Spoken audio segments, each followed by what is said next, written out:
I think it's really interesting to travel to these places and take those people back with me and show people I know who they are and stuff.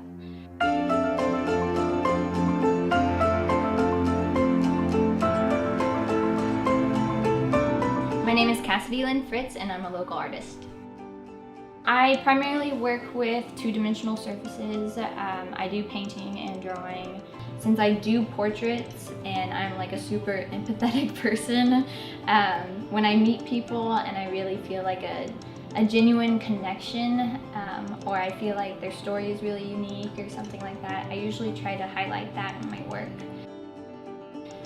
I only paint and draw people I know or I've met or I've spent time talking to, because I feel that it increases like the intimacy I have with my pieces. So when I travel, I feel that people are really different where they're at, but in a way I'm kind of connecting all these stories and these faces in my head to show that we're kind of all the same. Although differences should be celebrated, at the core of it we're all human.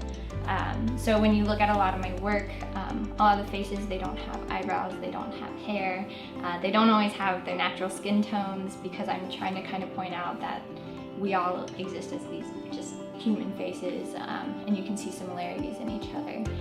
Some of the work dives deeper into those personal stories. For the past few years, I've been volunteering down near the border with an organization called Rise. My last trip that I went to, I drew the woman that was talking to us. So I had in my sketchbook like a little drawing of her, and I came back after that week and I was like, I need to paint her. So I took some butcher paper and I just put it on the wall and I started painting her.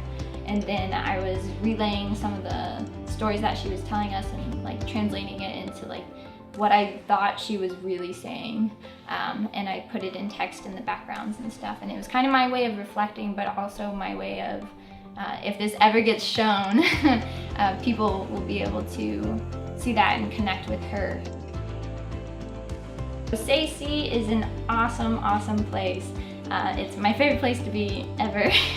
But they're a local nonprofit here in San Antonio. They do after-school arts education, completely tuition-free, so the kids don't have to pay anything, families don't have to pay anything, and we primarily serve low-income students here in the area. We have students apply to be a part of the program. They're high school students and middle school students, and they get to learn about all these things, but it's not a typical classroom experience. We set up shows throughout the year, and the kids are actually given a topic, their limitations for mediums and things like that, and then they kind of have to push themselves to think outside the box and explore topics they wouldn't normally think about and create art about them. But we're always pushing them to explore new mediums, to network with other artists. We bring professional artists to speak to them.